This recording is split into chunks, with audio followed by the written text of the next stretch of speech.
or something out here. All right, we're recording. I'm sure, yeah. Oh my goodness, we're Nice. recording live And for the we're first on. time in history. Yeah, First time buddy. ever. All right, so we ready? Yeah, we're ready. We're ready. Hold on, let me put the spin cycle on real quick. Yeah. Should I bring my laundry over? Babe, do you have any laundry to bring over? Yeah, She says no. We'll drop it off at 6:30 tonight. She says no. Please, Yeah. please. All right. So I'm Chris with Cowdogcraftworks. That is PJ with the Evolution of Tables. That's right. PJ, give us a little something so we can see your face. Like this? Yes, that's exactly the way that works. And then we have Arturo Thechopmaster. And Hey-o. this is What's going on, guys? Ask Me About My Wood. So Arturo, let's get it started. What are you working on right now, bud? Currently, I am working on. Let's see. I got a furniture set that I have to do, so I got to work on that this weekend, unfortunately. But I gotta get that done by next week, so we're gonna roll on that. That's pretty much it for right now, and a couple little sides on the CNC and stuff like that. So nothing crazy. Yeah. Nothing crazy. You said a furniture set? Yeah. So it's a TV console, floating TV console, dining table, a desk, and a coffee table. Okay. Very nice. Yeah. Very nice. A lot kind of of walnut material? too. All walnut. Yeah, what kind of material are we talking about? Walnut, bro. Walnut, man, walnut. Walnut. Oh, that's the walnut that fell off that truck the other day, right? Yeah. You know it. And what do you guys up to? PJ, what do you got? Oh man, got a bunch of stuff. Nothing exciting as a CNC operation, but as you guys saw before, I got a message about a table. I have a couple pieces listed on the internet for sale, and a lot of them have already sold. So I'll get like residual messages because I never take ads down. So I'll just be like, oh, that one already sold, but I can definitely make you another one, especially if that one wasn't the right size. I could kind of, Right. make you a custom size one. Now, and that's the old bait and switch, Now, do they actually buy when you offer them that you can make them a new one?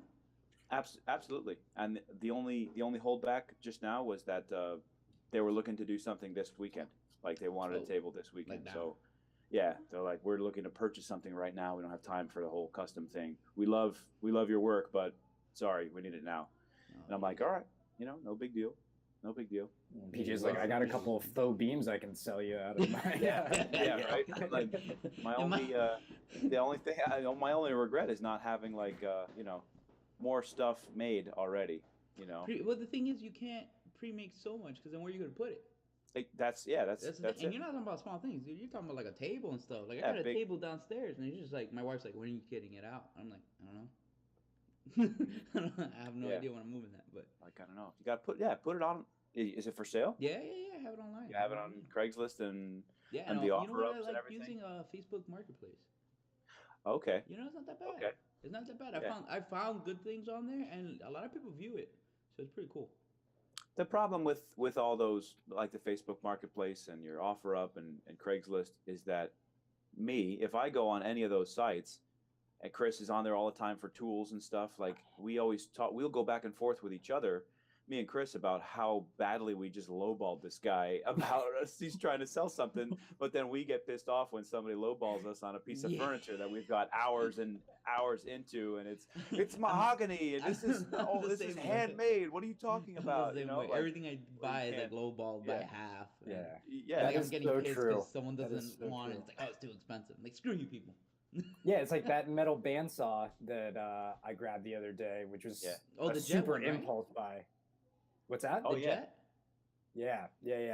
So that guy is part of like the South Florida Woodworkers Guild, I guess, and he ended up grabbing one of those dual standing jet bandsaws, the ones that can do wood and metal. And so he's like, oh, I don't have a need for this anymore. He doesn't weld or really do too much in the way of metal work anyway. So I guess he didn't really need it, but I was there lowballing the hell out of him. Like I think he said that bandsaw brand new usually goes for about $800-900, and I came out with like $220. Yeah, like that's how you do it. I think I walked away with it for 300. I want to say I can't quite remember, but it was It's you still know, a good it was deal. still yeah, it was a super good deal. Those Yeah. standing ones are really good because just the base is like 100, 150 bucks. Yeah, Oh yeah, So yeah. you got it for And this thing, 250s, man. although it doesn't, actually, I think, yeah, no, Chris's bandsaw as like a storage fee. I used it. um, like the bandsaw it's cool. It doesn't cut nearly as fast as like your actual carbide tooth, like a chop saw. Right. But man, you can set it and Forget it. yeah. Like you square it up, you get the cut that you want, you make sure it's all lined up nice and supported, and you turn it on and walk away. Like spray a little lube on there and walk away. Well, I could mean, do it's something a like smaller CNC, one. It's a smaller size, so you can't ask for too much. Yeah, I mean, yeah, we're not trying to push it to where it's going, cutting super fast, but Right. it stays cool, and it just does a nice slow cool cut and whatever. You walk away, Yeah, and do something else. it's got pretty solid cutting capacity too. So Yeah, it's like I think it's 7 by 7. Damn. Yeah. That's Or no. not bad. and it's got the little attachment so you can stand it up and actually have a bandsaw like bed, and use it like you would use like a wood bandsaw, like you sit there and Oh. scroll stuff to an extent. Yeah. Oh, that's awesome. That's wonderful. Bro. I would say that'd be cool if you ever want to do another knife, something like that. You take, get a good. Oh, somebody's here. Yeah. my dad's picking up the kids. Yeah. Actually, it's funny. I do want to do a marking knife, like out of an old saw blade. Like, There you go. For like marking out, like, freaking inlays or dovetails or whatever, something like that. That's cool. Dima, Matt's friend Dima, like the guy that does the mallets. Like his thing before the mallets was marking knives out of saw blade material and stuff. Like oh, no way. Okay. Dude, yeah. Now he does the brass, those brass. Yeah. things, Those the brass mallets. Yeah. I mean, you do the handles. The handles you can do those. What are those things called, man? The knife scales, you mean? No, they do it with the epoxy and all that, and you get Oh, the knife yeah. out of it. I forget the name of it. Yeah. And I think it's just called an epoxy knife scale. Yeah, that's all it is. I know what you mean though. Like, did you see the one where the guy encased the scorpion? Yeah, Johnny the- Lambert, where he Oh, did the, Johnny Builds, yeah. yeah, he did the scorpion in the axe handle. Yeah, so we could do something more Florida, like an alligator tooth or something like that. Or an Put a whole entire- alligator in epoxy. Yeah, or an Or a entire lizard. iguana. Like Yeah, just an axe handle, a Or a long python. axe handle, like have Can't an find a iguana python? encased in epoxy. Yeah. No, pythons are invasive. Yeah, It's so might more as well reason put to it do in it. Actually, so are iguanas. Yeah. Of course, so are we. So who am I to talk? So This one before we get too off topic, so Yes. PJ and I have been working on the build for that drop shipping company a bunch. That's kind Yes. of been the large space and time consumer. So that's been those faux beams. Yes. So Yes. the faux beams are part of a desk and a coffee table, and that's only the second part of a 4-part job essentially. So we did the first part, which was like, I think it was 5 separate tables that kind of are modular and interlock. Right. And then we also had the it was like a planter couch seating combo contraption. And then we still have a stage to do and a I guess it's called like stair seating, but it's really like almost like amphitheater style seating Gotcha. that they And want. like And that wood wall thing too, right? yeah, it's like I guess they call it like a massive wooden lathes, but really what it is kind of like a slat system for the walls. So Oh, pretty cool. yeah. And we're hoping to get that done. I mean, the deadline for that is sort of loose, but it's at the end of May. So I was just texting with the CEO of the company, and he was the guy who contracted us, and he was saying that we could probably get in there in like a month to get things installed. So yeah. So let's jump into these topics that you got. Yeah, there, let's hit these Arturo. topics real quick. Who wants to start? I think you should start, man. TBH. RN. To be perfectly AF. TBH. IMHO. So we're picking out 2 topics each, so we get 6 topics. I picked incorporating CNC, obviously, into woodworking, Huh. and finishings. Oh, finishing's good. Yeah. Okay. So Lot to learn about that. currently I have a massive CNC that I picked up for low, and it's a giant 5x12. Cutting things on it, and I read a lot, like they say on Reddit and stuff like that, or people having conversation with people that they say CNC isn't really woodworking. Hmm. And that gets me a little riled up. Because you think about this. I had a conversation with somebody about that. It's like you have the CNC as a tool, right? Just like your power drill, just like your table saw. Those are all things that at one point were done by hand.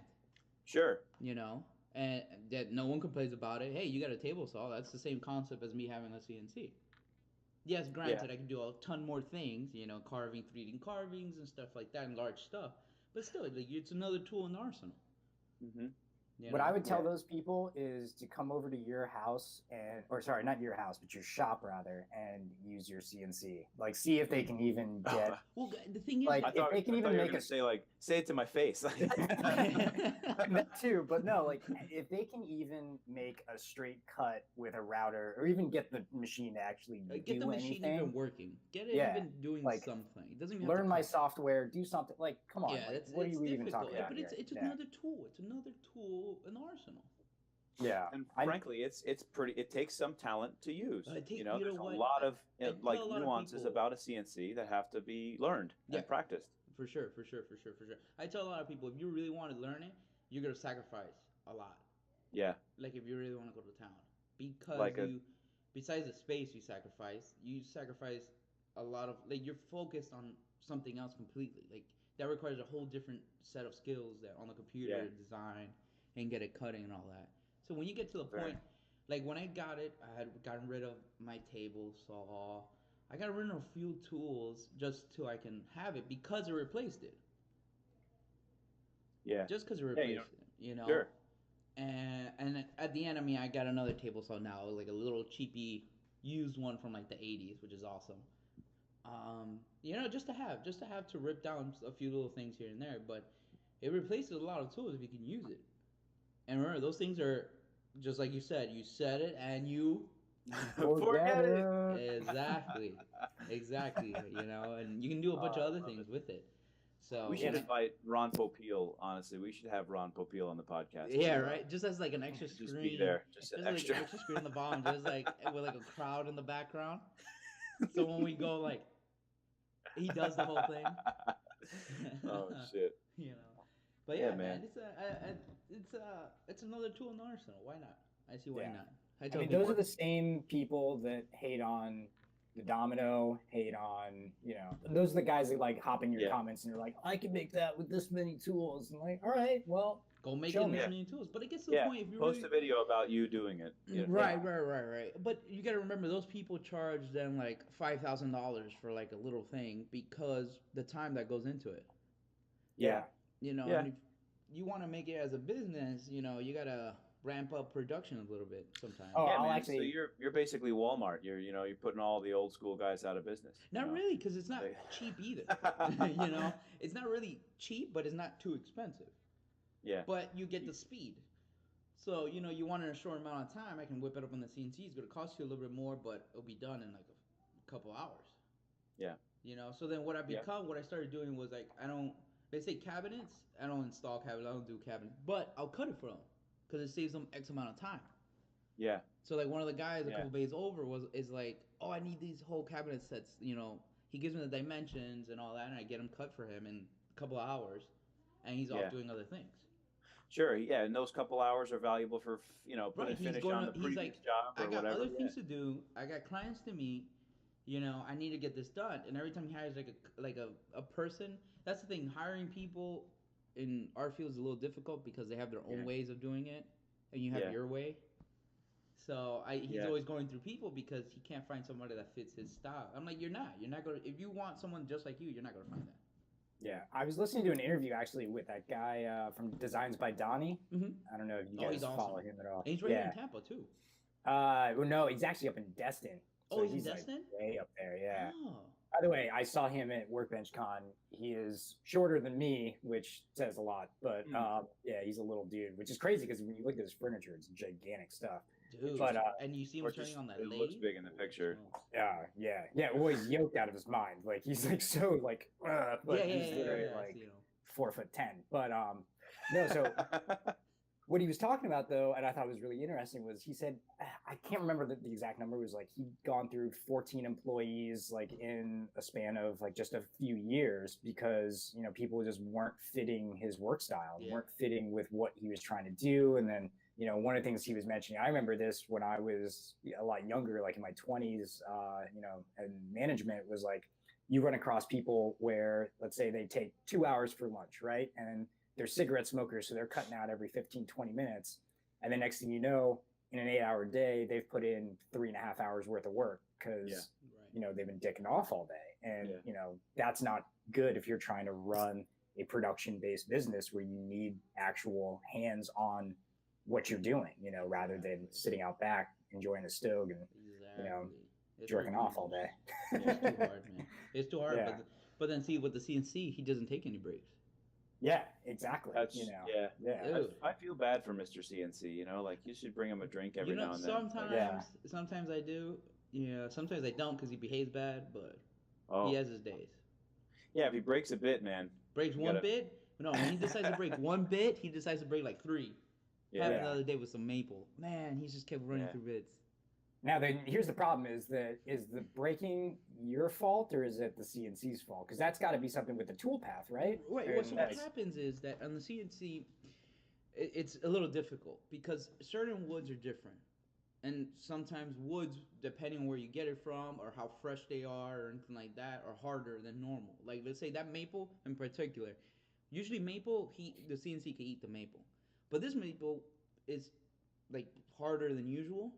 And man, it was just, if I was going too slow and spinning too fast, the RPMs, it will start burning maple. Like it almost caught fire. Yeah. Yeah, I gotta post one of the pics. I have a picture. I have the piece at the shop because it's burnt. Wow. It's burnt. And so then if you go too fast though, then the bit breaks. Sure. And then it gets too hot. The bit gets too hot. It becomes more fragile and all that. It's a pain. It's a pain. But it becomes, like, I want to say it's user error, obviously, because the CNC, you set it, and however you set it, it's what it does. Yeah. No ifs, ands, or buts. Like, if you tell it to go straight, it'll go straight. If you tell it to do a curve, it does a curve. Yeah, the CNC doesn't go rogue and Well, sometimes it does. Sometimes it does. Design some other stuff. Yeah. Not on the big one. I mean, on my other one, on the Shapeoko, it did. It'll go like random, just like. I'm like, what are you doing? Just drew a big penis on the door. I programmed you to make a chair, and now it's a table. What the hell? What the hell?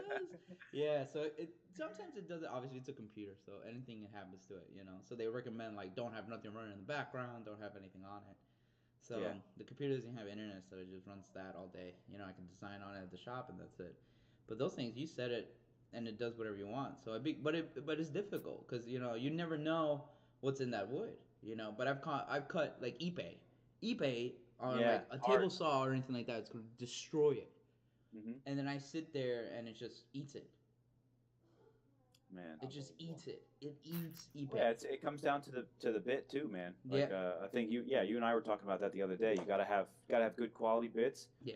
You have to know when you can get away with using a bit that's got some mileage on it already. Right. And you got to know when, hey, listen, this has got to be sharp. Let's go. Let's spend the money, put a good bit in there, because then that messes with you could have your feeds and speeds perfect, and your bit's dull, and so it's not cutting as fast as it should be. So there you go. I started getting more active on the Reddit, and I started pushing that more. What I tell people is like, you gotta start CNC. Start conservative, start slow. Yeah. Don't push it until you get comfortable, until you start learning. Because every bit, even if the manufacturer recommends something ridiculous in speeds, you're like, no, it starts slow. It doesn't hurt anything. And the difference, you literally maybe a minute extra in cutting, if that, by going a little bit slower, 2 Yeah, minutes who maybe. cares? And you're talking about, look, 2 minutes, you don't mess up the piece, you don't mess up your bits, it's a win-win. Always I'll start take that. conservative, but it's one thing that doesn't complain at all. That CNC, man. Yeah, CNC, yeah. You can't. All right. Can't mess So- What's your other? What is this Arturo's second topic? Oh, second topic. I Finishing. got finishes. Oh, 'Cause- finishes. Yes. Yeah, we were talking about that the other day. Different. I was looking at different types of finish and stuff like that. I remember you guys have that piece, the round Oh, yes. Yeah. Yes. sitting table contraption Actually, give me 1 inside. second. I'll be right back. The baby's crying. Hold on. But yeah, the finishing on that, yeah. So PJ and I, it's kind of like a friend of a friend's mom. This Yeah, one- yeah. You went you're through like- the whole line Yeah, of she set generations. us up with today. this. Yeah, she's I guess an interior designer that used to have a furniture line, and we were looking at this piece. She wants to reproduce it, and it's small enough where it seems like it's worth our time. It's for a good price, but at the same time, we're like, nah, we're not gonna mess with finishes on this because we're looking to outsource that out. So I was a little curious, and then especially when you had listed off the fact that your topic was finishes, Right. I'm like, all right, man, like, how do you get a finish like that? Because I mean, we do, a lot of our own finishing as far as spray finishes. Right. I've actually been getting really into the hand rubbed finishes, like those old Sam Maloof finishes and things like that. A lot of boiled linseed oil, tongue oil, blends, beeswax, that kind of stuff. Right. But what are you using to get like that super high quality finish out of your shop? So let's say, for example, that finish. Let's talk about that finish, that piece. Let me see if I can go back to it real quick. So, yeah, because you guys had sent me the picture. Here you go. That particular finish, like on that old furniture style piece, glossy and all that, I would do like multiple layers of lacquer, multiple layers of high gloss lacquer, and then once you get like enough layers, I would actually start sanding it. So I'll start with 400 and go all the way to 2000. And once we get up to 2000, I cut enough on the lacquer, made it flat, it's all nice. I'll start polishing it. What I polish my epoxy and I polish the lacquer with is the car compounds. So Rubbing compound? Yeah, like rubbing compound, or Yeah. let's say I'll do a regular scratch removal compound, and then I'll do the scratch removal. Always I do it after the sanding, and then I'll go up to a high like what is it called, a carnauba, the Brazilian wax. Carnauba wax. Yeah, the carnauba wax. So I'll cut with the scratch removal, remove all the 2000 grit, and then I'll go, because remember the polishing compound is also an abrasive. Yes. So yeah. certain compounds are more abrasive than others, even though they're called, the same. So you gotta be careful with that. So then I will run up and go with start with scratch removal, get the 2000 grit out, like I said, and then go up to the carnauba wax, and now leave it like water.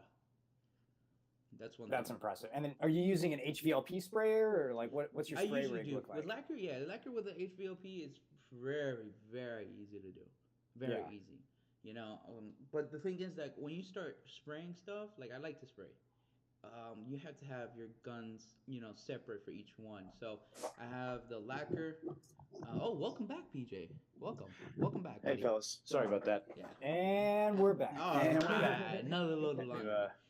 Get the baby in the car and everything. Oh, nice. Yeah, what I learned was that you have to have your different guns, because like I also use, depending on what I'm using, I use a water-based finish too, like a polyacrylic type of style, Mm-hmm. Yeah. and that's super easy to spray because it's it's water-based, so it's Yeah. super easy to clean up, super easy to spray, and like with like 3 or 4 coats, it looks really really nice, high gloss finish. The thing with lacquer, it's easier to spray, but I've found that the humidity affects it a lot.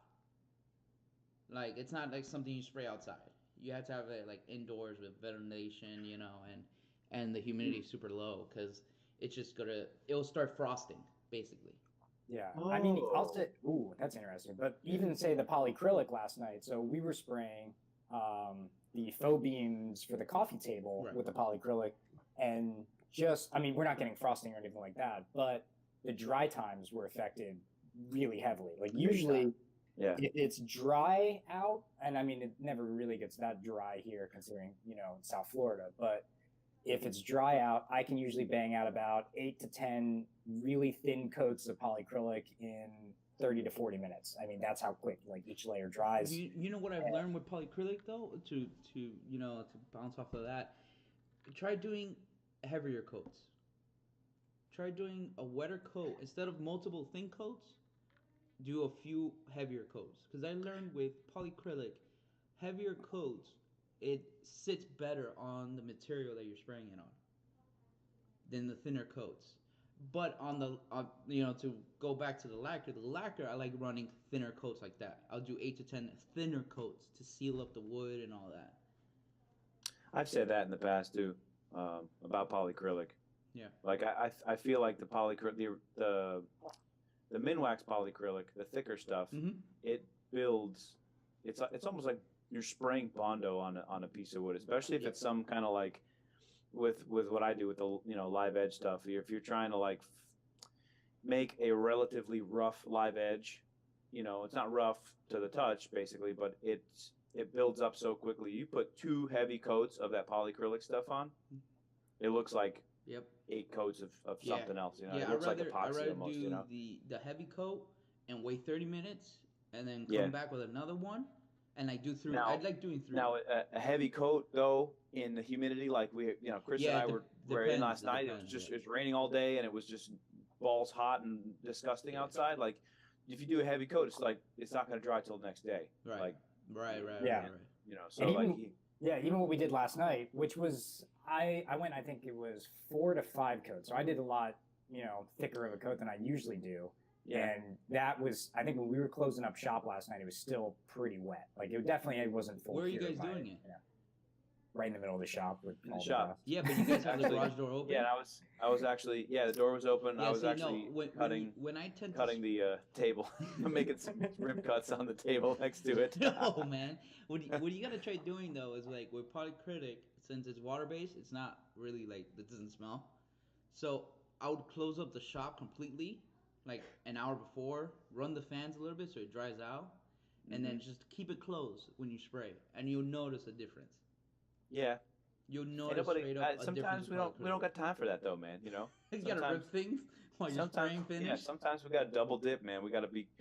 I was literally welding and grinding, and Chris is over there spraying, and then I was literally ripping, track saw cuts for the what's it called, the reception desk. Right. And Chris is still spraying like. Yeah, any possible that's where you have that issue, you're not supposed to do while you're spraying, we were definitely doing it last night. But that's where you have that issue. Like, at least with polyacrylic, it's a little bit more forgiving when you're spraying. That's what, of course. Yeah. If we're trying to do some flawless lacquer finish, like for that little round side table piece, of course, nobody's going to be welding or grinding anything. That takes a little work, because like I said, the lacquer, with the humidity change, it'll frost on you. Yeah. I just did a piece the other day, and with the humidity, with the raining and all that we've been having, I had so much frost on it. I was like, damn it. Because you have to sand it back out. Oh, yeah. Sand it down. You got to make sure and I painted that wood so that I was like, damn. You got to be careful. You can't go too far, because then you get to the color. You got to mess up the color. So a lot of ifs, ands, and buts. And especially it's been humidity, so the color's a little runny.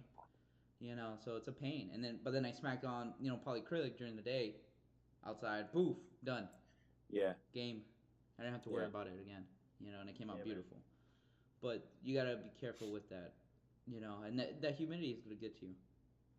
It's gonna get to you, but you gotta close up the shop, and and hopefully it doesn't, affect it. Yeah. For epoxy, sorry, Chris, go ahead. Oh, I was gonna say PJ's got to get that HVAC system in the shop so we can close it up and suck all the humidity out of it. For real. Well, I mean, if you close it like up and run a couple fans, you'd be all right. Do it like an hour before. Even so, man, like with the fans, that just kind of like supercharges the extra bugs into the shop. It like blows more bugs right in. Especially last night with those termites swarming. Oh my God! Like wow. that was like one of the 7 plagues or 10 plagues. Sorry, 7 plagues. Luckily, he's not a math teacher. Right? Thinking of like the 7 deadly sins, because one of the we performed 2 deadly sins last night by grinding and cutting while somebody was spraying. But the amount of termites swarming outside the shop and inside the shop was disgusting. And I'm like, God. all right, it has a lot to do with all the rain that's been Yeah, you they know come out a raining. little bit more. That's why, like, But when you go do stuff like epoxy, I wait tonight, but then I'll close up the shop. Like, I'll leave it closed, yes, just for that, just for the bugs and whatever's in the air. And like, I have the fans running, so whatever's in Mhm. the air is gonna fall to the floor. you leave the fans running though Yeah, in the shop with yeah, the epoxy. yeah, Wow. yeah, Okay. yeah, I would like leave it off. I've been like sweating my ass off, trying to smooth out epoxy because I'm like, no, doors closed, fans off, hot as nuts. Yeah, but I at leave least the there's no I leave bugs the and there's fans no just wind current to like stir circulating. up dust. I leave the fans just circulating in the air though, like just to circulate the air, so everything in the air is coming down. Being Well, moved a little bit and then coming down. So whatever your moved. shop is a lot cleaner than mine, I guess. No, like, no. if any air is circulating, if I fart in the shop, there's like sawdust covers everything. Like, Yeah, I got a message last night from somebody who was watching my stories from your shop, and they were like, "What is dust collection?" Oh man, I'll show you a picture. I'll show you You're a running picture of that my track shop, saw, and like you can see the floor, and it's just caked in like I'll show you a chips picture and of my shop, dust 'cause and the CNC is whatever. a Plus, you have mess. that mountain in the middle right now. there is a good mountain from the there's yeah. What is dust collection? Yeah, you're right. What is dust collection? Dust collection to me is an added expense, and more pieces of equipment that I'll have to buy, and plumbing that I'll have to run, and wiring that I'll have to do. For in the scheme of things, relatively not much of an instant return on my money, because the product still gets out the door, man. I don't care if it's dusty or not. Well, I use it to allocate all the dust in a certain area. Yeah. That's how I use it. So like the CNC creates a ton of dust. So then at least I get it out of the CNC and just put it like in a bin. Mm-hmm. So that's why I find, like you said, it doesn't really do much of an effect, but at least it moves it to one central point instead of having it everywhere. Yeah, it keeps your shop clean. I know. I get it. And whoever that was on Chris's story can suck these, but whatever. Like, I will get there. Okay, I will invest in a dust collector, a proper dust collector, and dude, get one from here for free. I have an old Delta one, and right. I was actually going to go this morning, at like 10, but we're doing this, because I found one on Craigslist for $200, like a big time. How many horsepower? Cyclone one. The motor doesn't work. That's why it's so cheap. But I already have the 2 horsepower. So then, what are you getting? Just a Cyclone? I think it's just a big Cyclone and the stand and a lot of the 4-inch tube and the bin and everything. It's actually 5-inch tubing. So I'm going big and I'm going home. Nice. Let's see if dust collector. Is it the yellow one? Let's see if I can find it. No, it's blue. It's a Donaldson. It's an old school. Oh, nice. Old school Donaldson. Here it is. Industrial dust collector. Needs new motor. $200. Look at this. Look at this bad boy right here. Oh damn. Yeah, dude. Oh, that's nice. That's very nice. So I wouldn't even have that inside the shop. I'm actually gonna, if I do wind up getting it, if nobody's listening to this podcast and runs out and scoops it up under my nose. But like, I'll build a little shed outside the shop, like a little lean-to kind of outside the shop. Yep. I just blast a big 6-inch hole in the concrete block, and that's it. And whatever, that's it. That way I don't have to worry about, see all these guys. You've got your Wood Whisperer, you've got April, you've got Jay Bates with all the Clearview Cyclones, and they have the like 1 micron HEPA filters, and that's because they're returning the air back into the shop. Correct. So I'll use that bag that comes with it, run it outside. I don't give a shit if there's like, oh my God, there's it's a 4 micron piece of dust got outside. It's outside, okay. With the winds and stuff that we have over here, man. Exactly. It's gonna disperse, no problem. It'll settle eventually. Yeah, that works. I think I'm probably doing the environment more of a favor by running it outside than I am now, because all I do is take the leaf blower and blow all the crap that you saw on the floor last night. That shit just goes outside anyway, you know. Right, So exactly. Like I have mine. My dust collection is a Cyclone, the smaller, the Oneidas, whatever they're called. Oneida, yeah, Oneidas. the Dust Deputy, right? Yes, the 5-inch one. Have that guy, and then it goes to the Harbor Freight, and then from the Harbor Freight, the exit, I just blow it out. I don't even have a filter or nothing. Just blow it out because it's very minimal. The only time something's blowing out is when that's how I know the tank is full. When I Yeah, see well, the dust. yeah, that's a pretty good indicator. You know, I see the dust flying everywhere. I'm like, why is it flying? Yeah. And then the dust, it's full. Like, oh, it's Because packed instead full. of dumping into the trash, it's picking it back up and going. I like the Cyclones because they compact the dust pretty well in the container. You know, like way more efficiently than if you just use scooping stuff into a can. No, this thing is compact, and to get it out of there, it's a pain. You have to shake it, and then the dust starts flying everywhere. You gotta wear the mask. It's annoying, but it works. Yeah. I just changed my dust collector bag the other day. That was actually, believe it or not, it was a little less painful than I thought it was going to be. Like, it was the first time I've actually had to change that bag since I got the dust collector. And I was thinking it was going to be like wrestling an alligator, and it was not that bad. And just like PJ said, it was super compact. Like, everything was really settled in there. I actually probably should have changed it a little bit sooner because that way it would have tied off a little easier at the top. But because what do you got? One of those white, bags or? It's a clear bag. Yeah, it's like a bag? clear. I don't know. It's something like Delta 110 volt. Oh, I know what you're talking about. Yeah, the CNC like, I bought the CNC with one of those. Yeah, it just the only thing it's connected to is my table saw. So it does the trick though. I mean, I use my table saw for everything. It's like the heart of my shop. I don't even have a miter saw. Everything's done on the table saw. You should get a Cyclone. Yeah. Yeah, because you could do the Cyclone before it gets to the motor, and then you'll see what's ever in the little bag. It's like barely anything. Yeah. Chris, if I get this dust collector today, I'll give you my little dust deputy and the separator. Separator. Dude, that's gonna make a difference. Yeah, that'll be awesome. Yeah, I gave my little one to a friend of mine, and he has like in a 5-gallon bucket. Yeah. Oh man, that thing's awesome. And he puts it like in a little shop bag. Call it a day. This is I remember when I got it, they had the option of getting the. It's not you can mount it on top of a 5-gallon bucket. You can, or you can get the. It's like it's a steel drum, like a little black steel drum. I've seen people do that. Yeah. That's the one I have. Is a little black drum. It's not a 35 or 55-gallon drum. It's a, I'd say like 7-gallon drum maybe. Right. It's small. It's like it's wider than a 5-gallon bucket, but it's cool. It works. It's been working well. Not that well. Yeah, but it works, man. It works for like a contractor saw or a bandsaw or something small, but something small, man. That's fine. If you're only using a table saw, I think that's good. I think that's solid. Solid work there. And what I want to do mostly is if I get this dust collector is have a sweep, have like a floor sweep. Yeah, then that would make it almost like more fun for me to clean up because all I have to do is like sweep it in a certain direction and it gets taken care of. Right.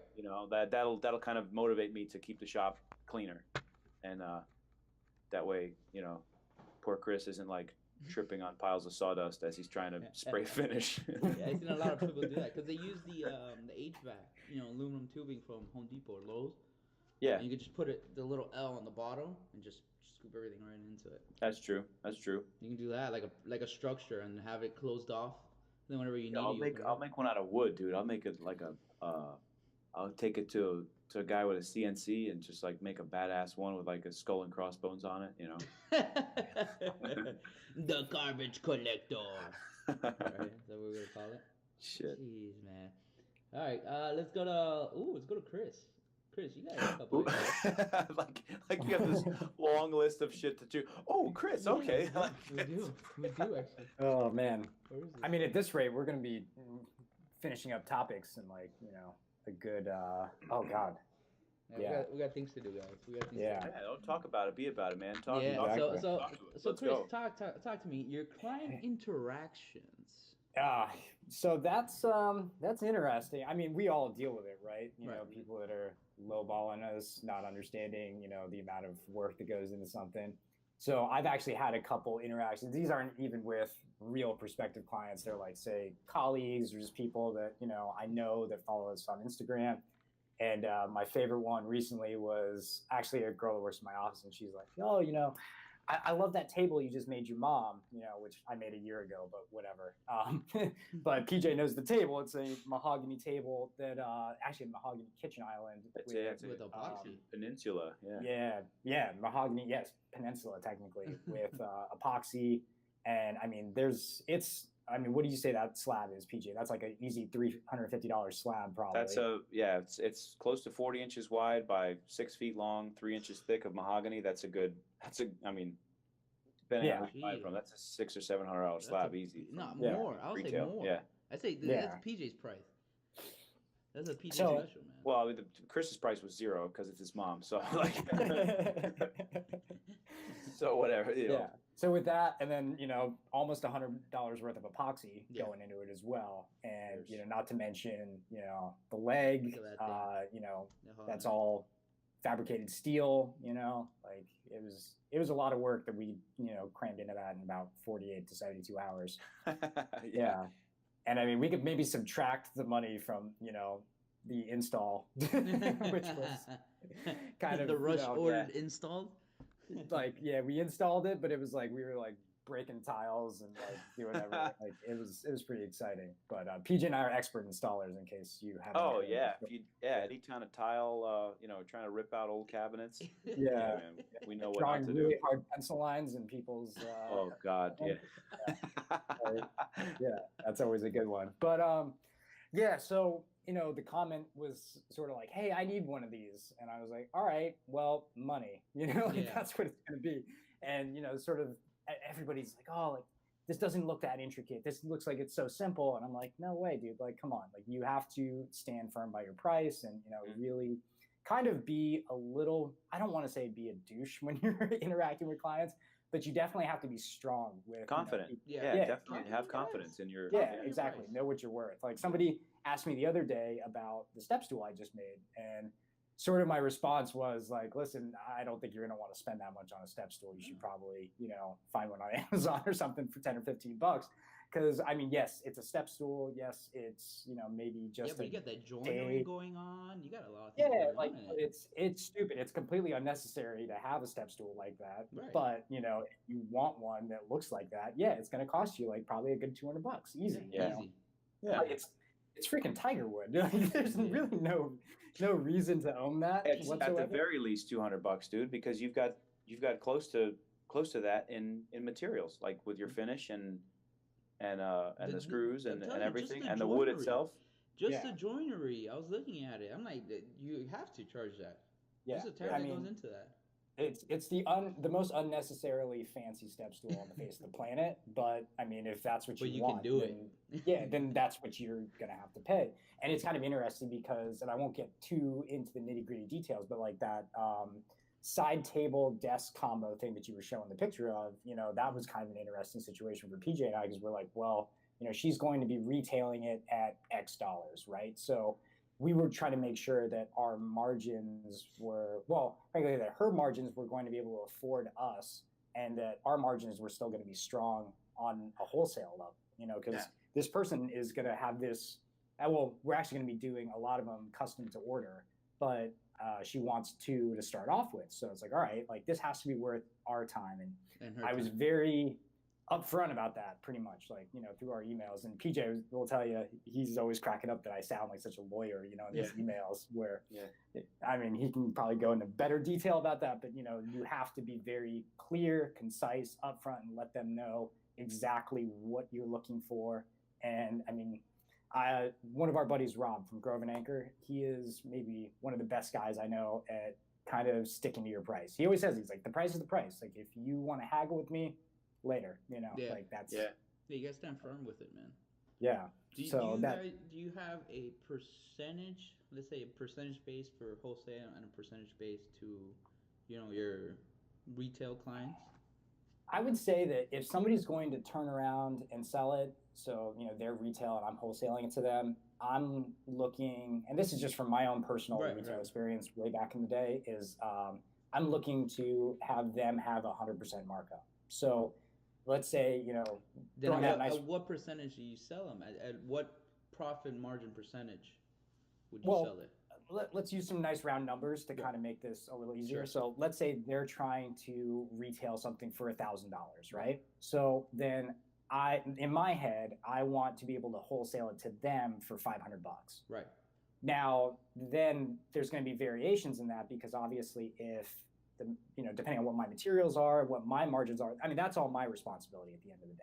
Correct. So, if I feel like I can't make a solid enough profit and that's worth my time and, my labor off of that, then I have to have a conversation with the retailer and be like, hey, like, if you're looking to sell this, you're going to have to sell it for this much unless you're willing to take a cut out of your margins, Right. So it's definitely a little bit of a symbiotic relationship. I think in this instance, we were really pleasantly surprised. Like she bit literally on the first, first offer. So I mean, that could mean also that we should be charging a lot more. But I mean, I think, frankly, maybe she was just thinking. She was thinking that she's thinking the 50% thing. So that's what was in her head already. So whatever. I mean, and I think it was really fair. I mean, I'm not gonna lie. Like it seems like a very fair price, and I mean, it's exactly what we're shooting for. So that's rare though. I mean, to have somebody that is like so upfront like that. I mean, I can tell you with the warehouse job that we're doing, that's a little bit different in a sense that's not a wholesale retail situation. That's a direct to customer. I guess what I mean when retail is like direct to customer sale, I guess. Yeah, direct to customer. The end customer.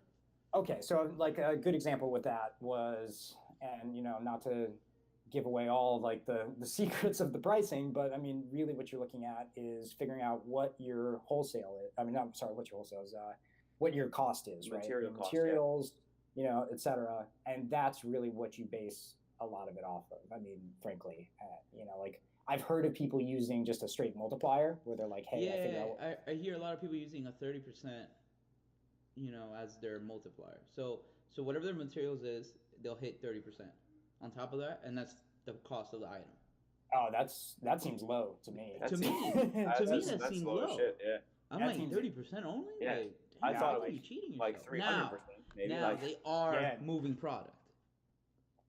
I mean, I've heard, and I mean, this is from people that do a lot of custom furniture, that, a lot of people do the cost and then multiply it by 2.5. So that is sort of a loose kind of. So like a 60%. Well, no, that would actually be 250%. 250%. Yeah, but what I mean is that you have like I get what you're saying. But because 33% of that price is what it costs you anyway, and then you're multiplying 2.5. Sorry, it's a little bit more. You're taking it out the whole number, so like I'm taking out. Yeah, that sounds about right. Yeah. So I mean, that's about right. David Picciuto actually has an interesting model that he uses where he tries to take the value of his time.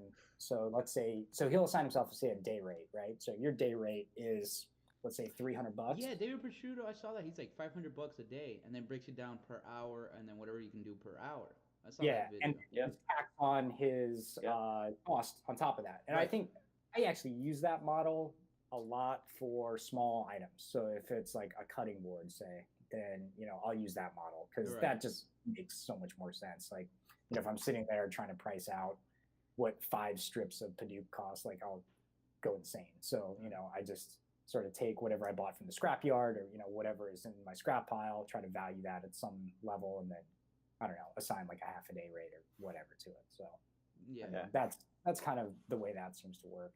Yeah, that makes sense. Yeah, and clients like it. I mean, if you just go on, as the more saturated the market gets with makers, people that make things and like do things that we do, like the cutting boards and the step stools and the things like on Etsy, for example, just go on there and see what's up, see what the average, what things are actually selling for. Go on eBay. Yeah. A lot of guys that own pawn shops will freaking go on eBay if they're trying to figure out a number of what something is worth. Yeah, I do that. Literally, like eBay is actually a really good tool for gauging the price of things. Yeah, because I always ask a client, like, hey, send me a sample. Send me a picture of what you're thinking. we'll go from there. And then I'm able to easily find something similar or the exact same thing in most cases, like on Etsy and stuff like that, and I could price out, based off of that. Yeah, and then you try and beat whatever they've got going on as far as efficiency. You can especially, beat them with efficiency. Yeah. On your CNC. Yeah. Chris and I can like, or I can undercut,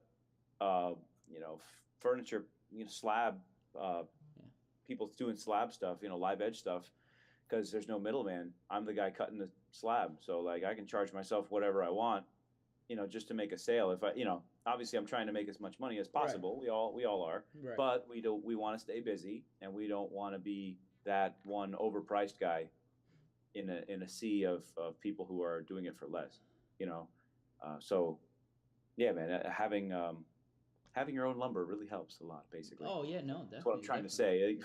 Well, always a good source of lumber. Then at the end of the day, you can provide a customer with a good, good looking piece for a good price. Sure. At the end of the day, that everyone's happy. But I like that 2 to 2.5. I found that's what most people on Etsy run. That 2.5. Because once you price on material, you're using the same material. You can guesstimate. Etsy's a funny place too, because I've seen some weird stuff. Like I've seen, let's say, two cutting boards that are almost identical, right? And one guy is selling them for $300, and then another guy's selling them for $100. And you're looking at them, you're like, what is the one guy smoking? And they're both making sales. Like that's the other wacky thing too, is that everybody seems to eat. And it's funny because I think Virginia's brought this up to PJ, and I know that my girlfriend's brought this up to me, where they don't understand this community so much, because they're like, you guys are all like friends and you're like hanging out, like aren't those people your competition? Like and I'm like, I have that conversation. I'm like, there's enough work to go around. Like I can't make 1,000 coffee tables or dining tables. It's not even the work; it's the style. I've learned the style. It's not the work; it's the style is what people want. And it's funny because I talked to my wife about that. It's like, oh, you can't show all your secrets. I'm like, you can and you could, because at the end of the day, we each have our own little swag to things. Yeah, man. Our own. Yeah, we each have our if you visit our pages, visit our Instagrams, and they're completely completely different. We have the personality's same tools, different. We can get the same material, but it's all completely different. And listen, if I'm being perfectly TBH RN, like I think I can if I'm taking a freaking graph of income since networking with all of you guys, and Chris, and like reuniting with Chris after a 25-year hiatus, like I've made more money so far. Oh, yeah, I think all of us have made more money so far, knowing each other, and like, oh, I got a guy for that. Like, let me find. Yeah, exactly. We can come clutch to each other and see what's going on. Yeah, and my biggest thing is like I work out of a single car garage, so for large jobs that I do come across, like large scale stuff, like I clearly can't do it on my own. So that's why PJ and I team up on a lot of these like larger scale builds, and I mean, hey, the money's there. The money's there. Exactly. Yeah. Exactly. It's that swagoo, and the community just helping each other. Swagoo. Yeah, swagoo. But yeah, I was talking to my wife about it. That's the secret sauce that I should have been buying at Publix. The swagoo. Swagoo. You can't. She was like, oh, you can't tell everybody everything. I'm like, no, you could. You can share with the community. Why not? I mean, we're all different. Like, there's some people that do rub me the wrong way, that ask like certain questions, and I'm like, listen, motherfucker, like, nah, it's not that easy. Like, no. Like, I'm gonna buy this, and I'm gonna buy that, and I'm gonna do this, and I'm gonna freaking I'll be your competition. I'm like, okay, good luck. Try it. I welcome it. Yeah, try it out. See, I had these customers. Chris was there at the shop. I was on the phone with these guys last weekend. They had a bunch of oak trees that came down.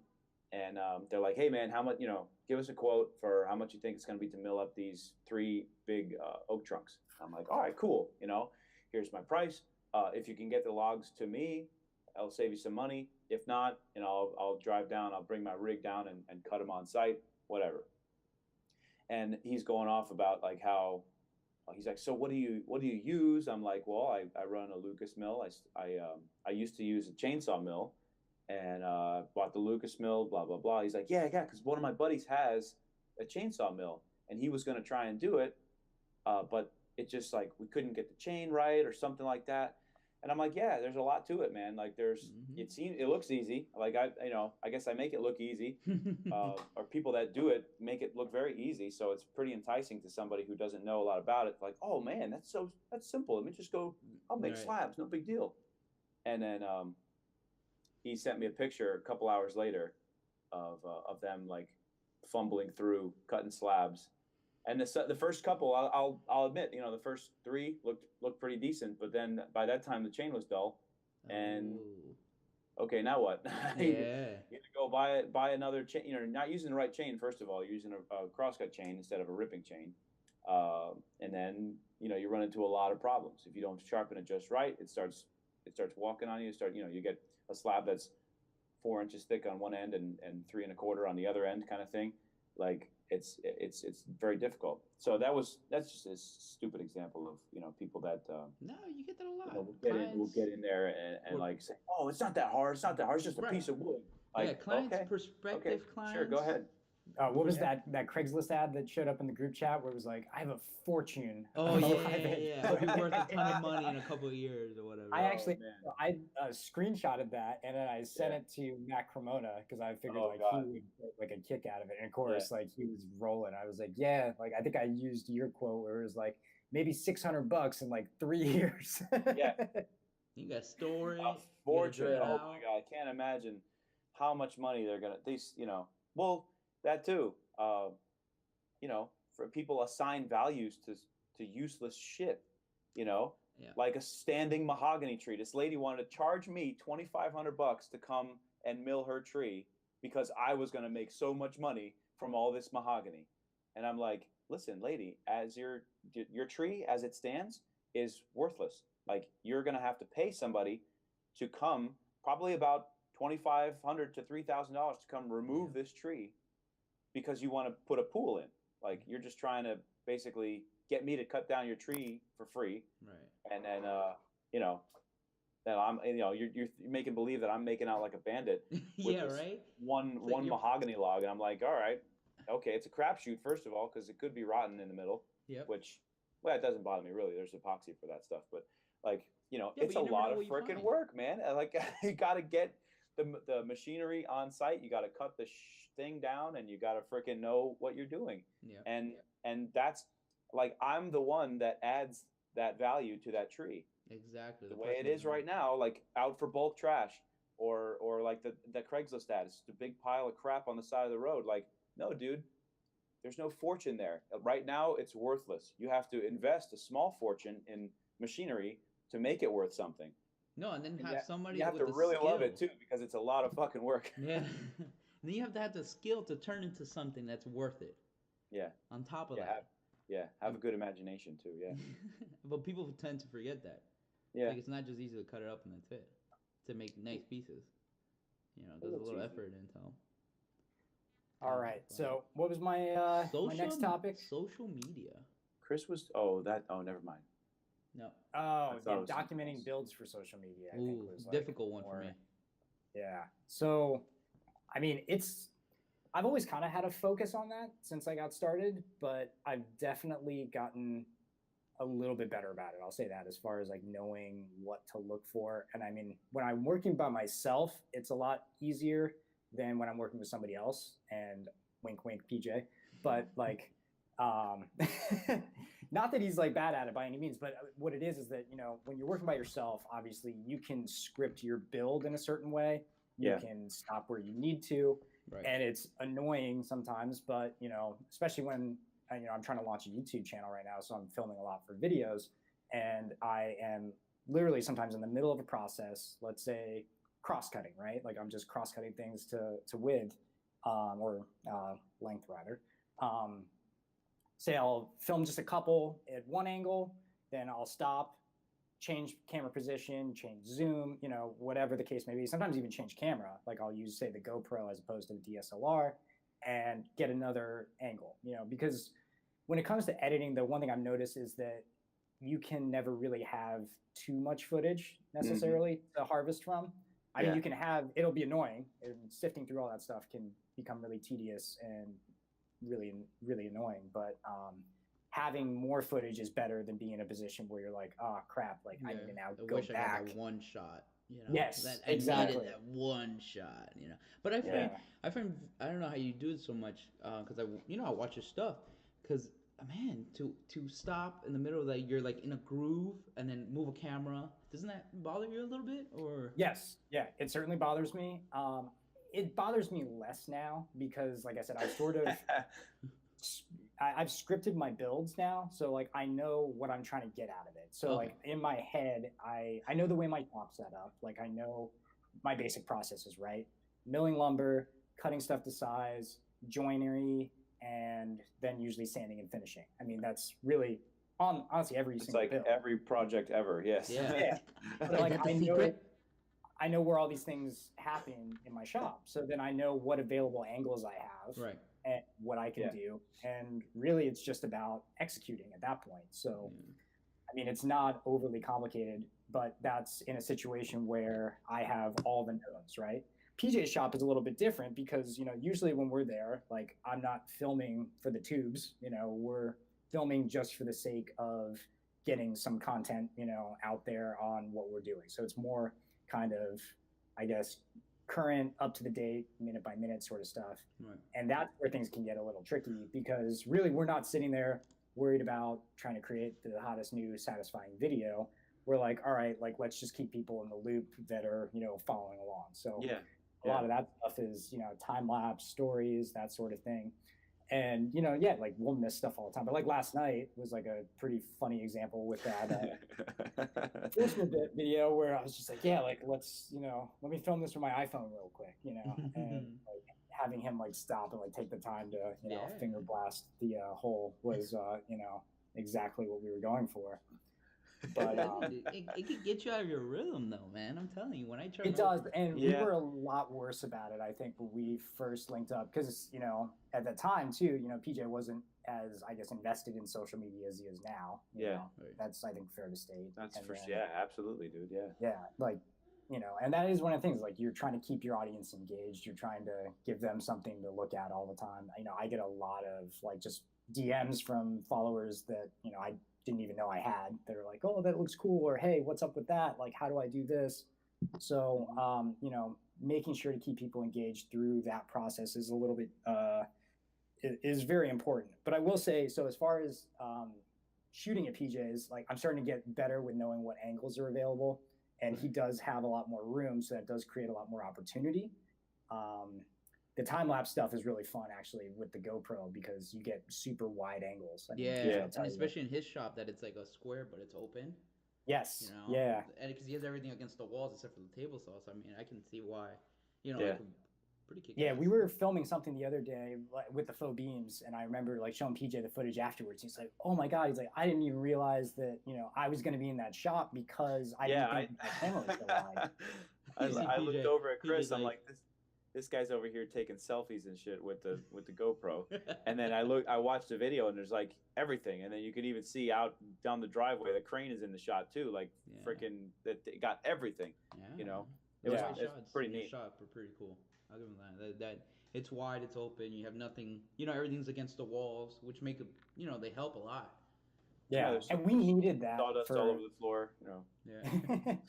Yeah, for that specific task that we were doing, I think we were breaking down the plywood and, you know, kind of getting all that. I mean, we had, 30 sheets of plywood or something stupid? Yeah, finally got them all ripped out.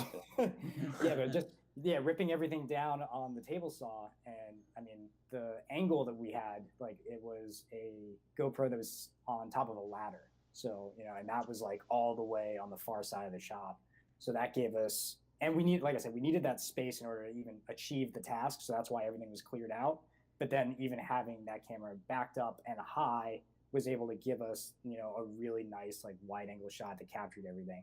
So, I mean, I guess the best advice I can give other people is, like, don't obviously document to the point that you're sacrificing efficiency or you're sacrificing the quality of your build. Yep. I mean, it's different if you're, like I said, if you're making a YouTube video, then your sole job is to obviously document the process. Right. And if you screw something up, you know, acknowledge it, show how to fix it, move on, you know. But like for what we're doing, it's really very voyeuristic. It's like, all right, like here's a quick, look at what we're doing, and that's it. Like we've got time. We have a deadline to meet. So Right. Yeah. Yeah, we gotta get a little around. moving, and grooving. And that's why those time lapse things are nice too, because it's kind of, what we said before. You said it, and Forget it. of course. Well, so here's a little fun outtake: is that when I set up that time lapse the first time, it wasn't set up on time lapse, so it was literally like 45 minutes of just real time shit in like standard linear. And I realized that I remember saying something to PJ. I was like, "Oh my god, like this wasn't time lapse. Like that's gonna be so boring to watch." Yeah. Just PJ standing around for 45 minutes. I didn't even review it. I deleted it on the camera. That second. I was like, nah, I'm not doing that. Yeah. And well, that's the other fun thing about the GoPro. And I'm sitting here seeing like an ad for GoPro basically at this point. But we need the a ticker on GoPro the bottom has for GoPro. Yeah, exactly, a little ticker. Yeah, the stocks go up and down for the GoPro every time we say it. Yeah, so the GoPro records in HD. I mean, it's super high quality, and with the time lapse feature, you can get a 30 multiplier time lapse. So, it's super fast. So it'll take an hour's worth of work and condense it down into like a minute and a half, which is kind of insane, to be totally honest. That's I mean, cool. it's pretty mind blowing, Yeah. and it's almost a little tricky. Like I've actually been messing around a little bit with some lower multipliers now, like say like 20x or something like that, just because you lose so much detail sometimes. Yeah, Of course. Yeah. Of course, So. you got to sacrifice a little bit with that. Yeah, but PJ's actually been getting really good. I mean, he did that video the other day where he was cutting, I think the steel with the bandsaw and that whole thing, and he's like eating a sandwich and like Yeah, I got a kick out of that. That was really cool. So, Hey, you gotta make it fun, man. You gotta make it entertaining. Besides cutting wood, I mean, you gotta add your little persona into it. Yeah. Just sit around and eat something. Yeah, and like I've been doing a lot of voiceover for YouTube as well, and like that has been kind of a whole different experience as well. Like trying to slip in your jokes where you can, and do that whole thing. Yeah. So cool. Be prepared for all the poop jokes in the stool video. Oh my god, those are always awesome. Yeah, I said Dad Ash, like that ash dough. That ass dough. Yeah, at least 4 or 5 times I think. So That's funny. Yeah. All All right, right, PJ, what you got? PJ, you got some drying lumber and incorporating live edges. Drying lumber and incorporating live edges. Those are the two things that I have, honestly, the most trouble with, believe it or not. Drying lumber in South Florida is inherently difficult. Yeah, I mean, you have that container. I have the shipping container, and I think, and that's a very useful tool that at the moment is being used improperly. I've got a lot of smaller slabs in there that are dry and ready to be used. Like their moisture content's down around 10%, even 10-12%, which is great. Yeah. And it's not even a drying kiln. It's literally a 20-foot shipping container with a dehumidifier that used to be in a library in it. So I've got some, it's for super low humidity. There's no heat source, but our heat source, close to the equator as we are, is the sun. No, that container has to get hot. So it gets hot in that container. Gets probably 120 degrees or at least, and that's because it hasn't hit summer yet. Now with the summer coming up, oof. Yeah, it gets pretty balls hot. But dehumidifier's cranking 24/7. It's on. It's doing its thing. So the lumber in there is dry. Now when I don't know if my moisture meter is incorrect, which could very well be the case.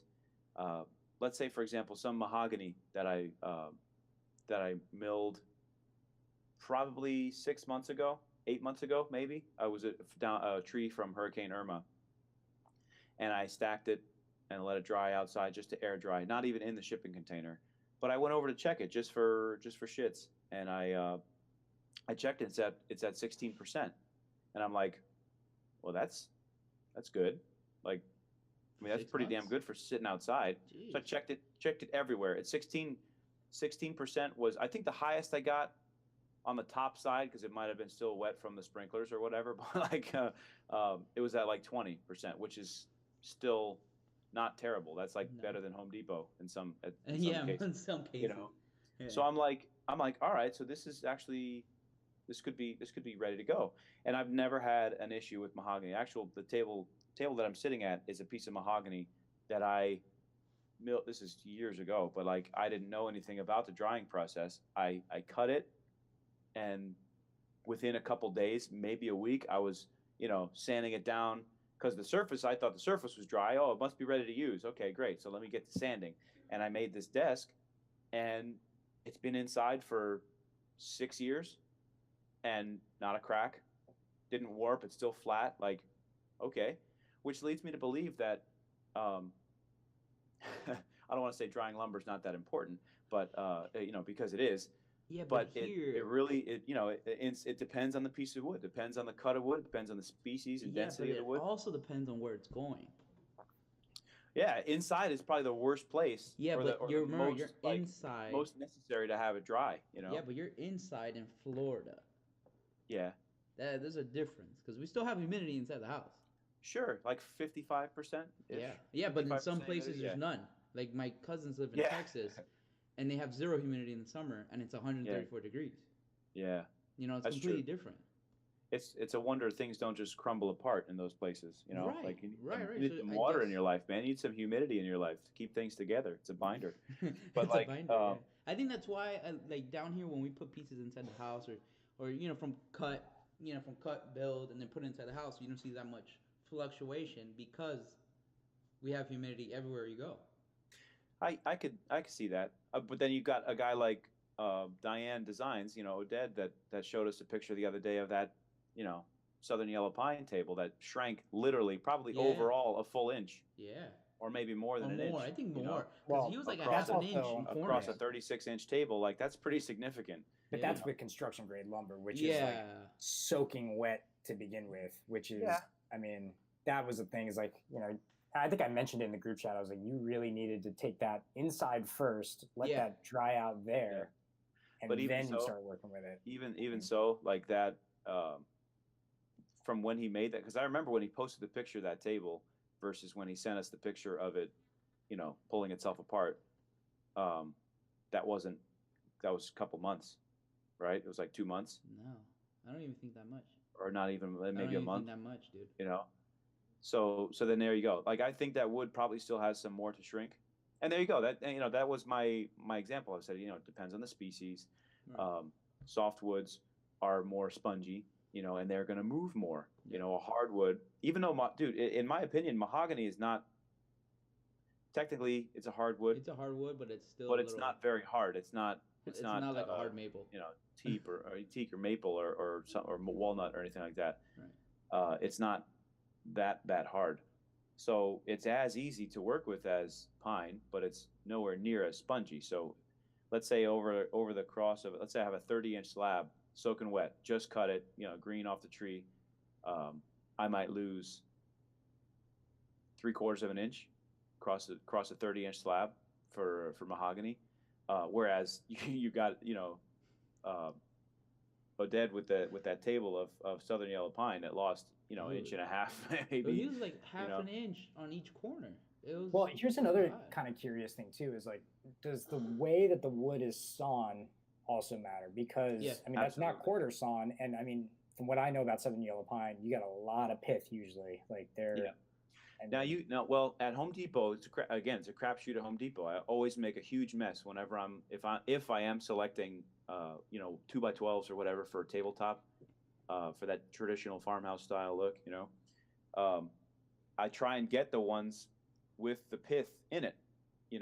I remember I commented on one of Jay Bates's videos years ago when he was like building this like a dresser in a room. And he's like, yeah, I'm using construction grade lumber. He did bunk beds and a dresser, and a footlocker, all out of construction grade Southern Yellow Pine. And in one of his posts was just like a quick shot of like the back of his car with all these 2x12s lined up. And my comment was, some people say pith. I say it's 2 quarter sawn boards, basically. Like to the left and right of the pith is pretty true quarter sawn boards because the growth rings are running pretty damn near perpendicular to the surface of the board. And he responded, he's like, "Oh, I like that." And then all of his subsequent videos, he was like, "Yes, I'm using quarter sawn Southern Yellow Pine." I'm like, "Oh, motherfucker, all right." I should have trademarked it.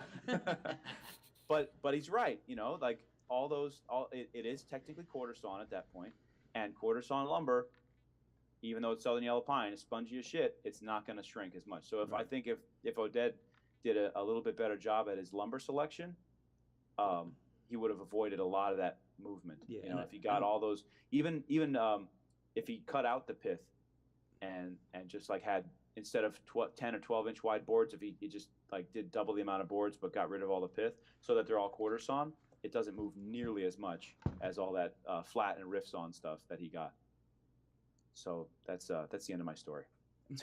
Well, also I learned that at the end, the end of the end grain basically, to make them opposite. So if it flows like this, the next one should be. Yes, definitely. That's an old Norm Abrams-ism.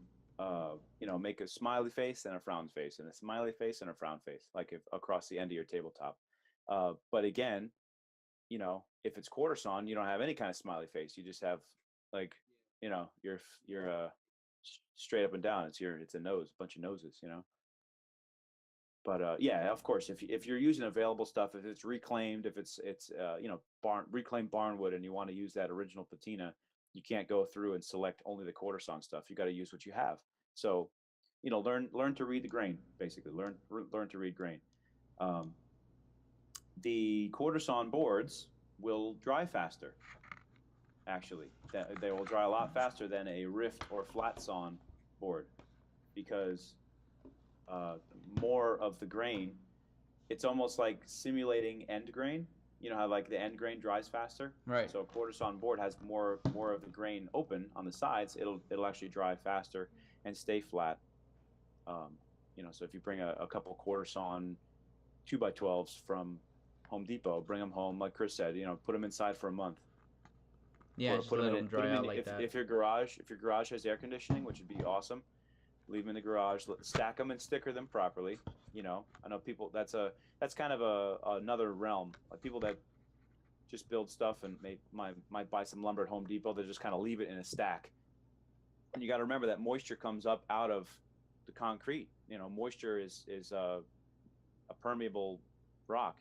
Moisture actually wicks up moisture out of the ground. Sorry, concrete wicks up moisture out of the ground. So if you've got a board sitting flat on your concrete floor in your garage, the bottom of that board is going to soak up moisture out of the concrete, and you'll get a seesaw, right, basically. And it's very hard to correct after that's happened. So put down some stickers on the bottom, put the board, leave it at least 3/4 of an inch between your boards, stick a fan, a little cheap box fan facing it, dude, for $20. Yeah, wipe them off if you didn't just cut the wood, so there's not a lot of sawdust on the wood, but wipe them off, make sure there's no sawdust sitting on there, and let them dry for a month, and then you'll be okay. Just like now I've gone from using wood stickers to PVC stickers in the last couple posts. Like I saw those PVC pipes in half to get away from sticker stain, and that's a whole nother monster. You start drying lumber, and then you use people want to run to Home Depot and get a stack of furring strips and cut them short because it's a 1x2 and I'm gonna stick them on there. But no, furring strips are treated for bugs. They have that green crap all in them, that pigmented stuff. And now, okay, that's great. You just spent $1,000 on mahogany slabs, and you stick them with furring strips. Now you got a bunch of green lines all over your expensive slabs, or like me, who I've been using wood and air drying the stuff outside. I've got a bunch of like fungus lines on a lot of my bigger stuff. So I'm like, hey, you know what? Initial investment is a lot higher than wooden stickers, but in the long run, I'm going to have slabs that don't have sticker stain, and they're going to be a lot more valuable because you get a couple people that buy a high dollar slab from you, and they've got this line straight down the middle of the slab that they can't get rid of. The word. Yeah, because it absorbs it. Bad news travels fast. Yeah, that just absorbs it, and no bueno. Yeah, no bueno. No bueno when it comes to that. Yeah, man. So yeah, drying stuff. I've got a lot of work to do, man. I've got a lot of things that I need to change. I need to probably take more of my own advice um, as far as drying stuff. But yeah, the shipping container is job number one for me at least. I need to get uh, I need to use that properly. Yeah, you gotta get some Get the shelves big in stuff. there and stuff. Yeah, it's just a container. There's no shelving inside of it. I literally throw stuff in there, let it dry for a little bit, and pull it back out and hopefully sell it. You Yeah. know. Yeah. You know what you can use in there are some large triangular steel brackets to create shelving in that shipping container. Oh, that's true. I think I know a guy. It's actually probably taking up about 40% of the square footage of the shop. Shit. I'll bring those over this afternoon. All right, perfect. Thanks, man. There you go. There you go. You get some. So anyway, yeah, drying stuff has a lot to do with grain direction and selecting boards. And then what was my other topic? Incorporating live edges into every project. Not every project, but just where possible. I think, Chris having a style more along the lines of mid-century modern. It works. Live edge works with mid-century modern, but not for everything. A lot of people, even what's so popular right now, that farmhouse style. Everyone wants to be like Joanna Gaines and have a fixer-upper style home and have a big farmhouse table, and then you show them a picture of a live edge table, and they're like, "Oh, well, that's too fancy," and they're, I don't want to say they're right, but it doesn't fit. Yeah, it doesn't fit with the Doesn't style. fit the If you style. have IMHO, live edge furniture fits in where there's no other live edges. Yeah, its own unique it's an piece. accent piece. Unless you're in a cabin in Colorado, then literally everything is a live Yeah, edge. everything's a live edge there. Freaking live edge walls and floors and stuff, But a live edge piece should be an accent piece. Like if you have one wall in your kitchen that's all open shelving instead of cabinets, throw some live edges up there. If you've got a really modern, clean, white and gray bathroom or something, or white and black subway tile bathroom, and you want a live edge framed mirror, cool. Well, don't put anything else live edge in that whole room, like just do as an accent piece. I know it's probably a terrible sales pitch on my behalf, but less is more. You know what I mean? Yeah, sometimes, yeah. Almost every house that I've delivered a big live edge slab dining table to, nothing else in the house is a live edge, is a slab, And then like that, if that same person comes back and calls me, they're like, "Oh, we want to do shelves on the wall instead of like a buffet cabinet. We want to do shelves on the wall right behind the table of live edge." And I'm like, okay, I'll make whatever you want. I'll take your money, but if you want my honest opinion, and again, I'm too honest all the time to a fault. I'll be like, that's going to be too much. I think that's going to be too much live edge in this room, and you're going to start feeling like you're skiing on vacation. You're like you're in Colorado, and you don't want to be in Colorado right now. There is like ways to, and I know you're talking specifically about live edge, like actual edges on the lumber itself, but I think that there's ways to take, say, like a live edge slab and do almost like I did with that wine table, where I cut 3 edges off, so it's more uniform, it's more, I guess, clean, but then I left, say, like a crotch section, or I left, actually, in fact, now that I think about it, I think I cut all 4 sides on one of the boards. Yes. And yeah, then the shelf left, you cut all 4 sides. Yeah. Yeah, and then I left actually just the crotch section itself, just the crotch, just to. Gotta leave the crotch, dude. Oh, You gotta yeah. leave the crotch. Slicing through the crotch. Well, like and that. actually, now that I'm thinking about it, the piece of rosewood that you were looking at yesterday for Dusko, for Yes. that countertop, he'd probably be doing something similar too, right? Because Exactly. it's for a countertop, Yeah. and you're cutting off literally all the sides, but you're leaving that little gap, and you might fill it with epoxy, or even leave it raw. I mean, whatever you want to Yeah. do with it. Yeah. I think that's a way. I guess it's not really technically live edge necessarily, but it sort of is in a way, I guess. Like if you're, kind of leaving a little bit of the tree's natural figure. There it is. Yeah, there you go. That's what he wants to do. Yeah. Like one of the things I'm thinking about doing, and you and I talked about it a little bit last night, is a live edge outdoor sofa. So that is going to be. Oh yeah. And like the inspiration behind that is kind of silly, but it's the Game of Thrones Iron Throne. Oh, I'm dying to do one like that. Like it just like visually, that's what I saw. Like when I saw like that shape of like sort of like the jagged like swords and all that stuff like sticking out behind somebody, I was like, oh, like that kind of, for whatever reason. I think maybe it's because of those live edge slabs out back behind your house are all grayed and weathered now. Like it kind of. Oh, I see what he's showing us. Yeah, something like that. Like no. I mean, it's gonna be. I mean, it's a sofa, so but it's gonna have like a big jagged, edge behind it. Yeah. Cool. Yeah, like that was like the idea. But I mean, as PJ said, like I'm really into the mid-century modern look. So I like angled legs a lot, and I know if you look at a lot of PJ's builds, like with that more, I guess, rustic industrial kind of look, you're talking a lot of right angles, a lot of big bulky beams, and I think you can take some of those beams even and tweak them. Having like little. Sure. Small angled, tapers, things like that, but on like a more substantial scale to be able to support the weight.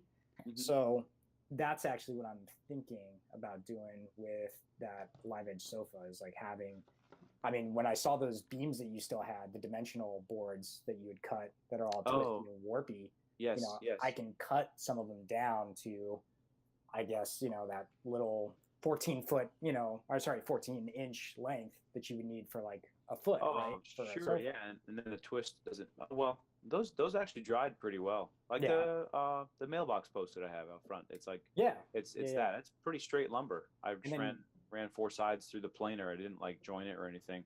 I just wanted to clean up the surface.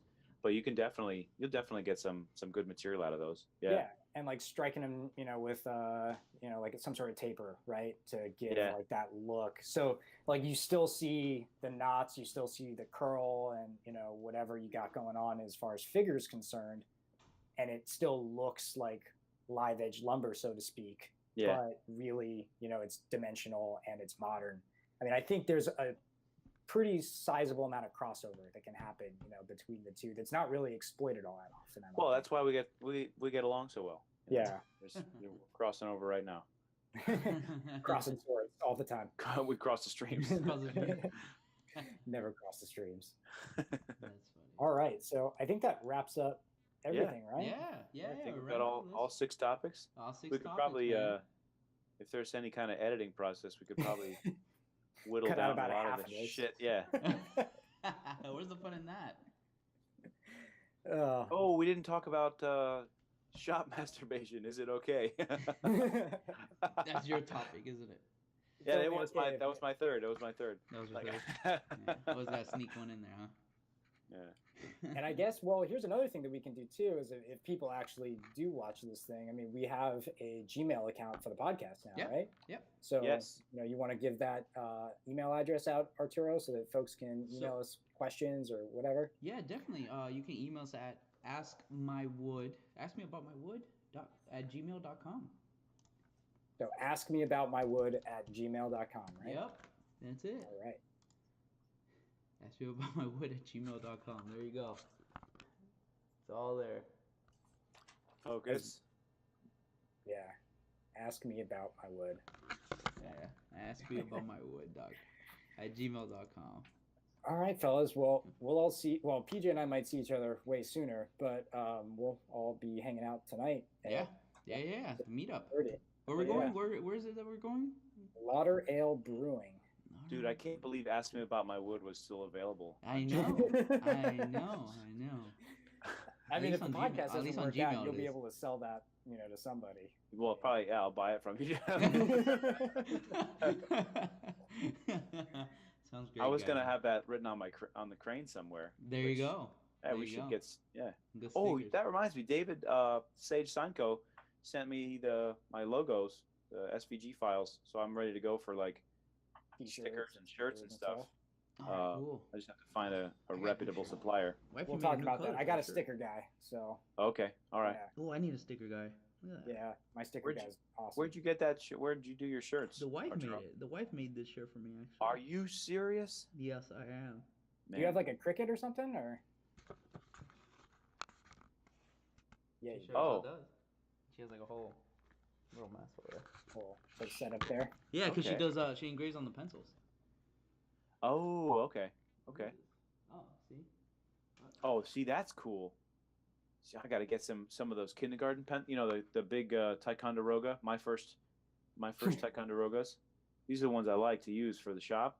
But it would be the big cool to one? have them like black and what does it say? Focus.